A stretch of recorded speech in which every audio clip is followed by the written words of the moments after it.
Le poison le plus puissant et le plus populaire qui tue rapidement les familles africaines, est celui-là qui apporte des problèmes de fécondité, disons la capacité de faire des enfants chez les hommes africains. Ce poison-là est le cube magie. Le cube magie a été créé en 1886, par le Suisse Julius Magie. Signalons qu'à l'époque, pour les travailleurs pauvres, qui ne gagnaient pas assez d'argent, pour se procurer de la viande ou du poisson, alors Julius Magie a inventé cet ingrédient qu'on assaisonne dans nos nourritures qui est le cube magie.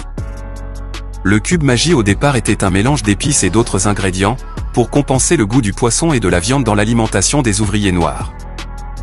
En 1894, après la conférence de Berlin, c'est-à-dire le partage de l'Afrique, une course à la colonisation, les colonisateurs ont effectué une exportation massive de ce ingrédient appelé cube magie dans les colonies, pour mystifier les Noirs, avec le goût synthétique du poisson et de la viande.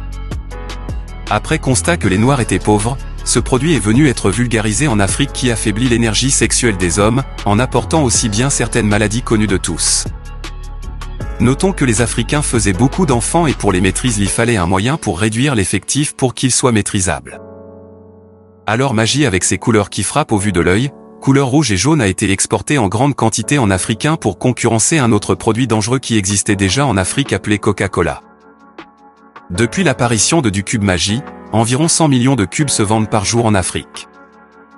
À cela les Suisses ont créé et installé 11 grandes usines de production de magie à travers l'Afrique.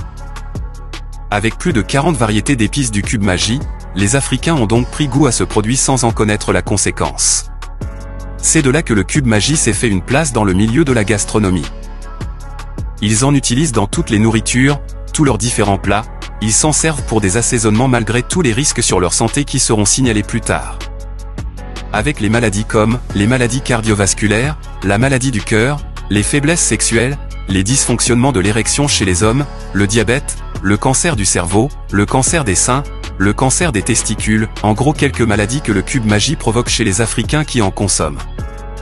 Magie cube est la première cause de la courte vie chez les Africains, avec de paralysie, et des décès prématurés en Afrique. Comme la cigarette, et l'alcool provoquent dépendance si bien qu'on a l'impression que sans le cube magie, les nourritures n'auront aucun sens dans la bouche ou encore on pourra en trouver des motifs. Alors prenez-en bien des notes et réduisez la consommation du cube magie dans vos nourritures.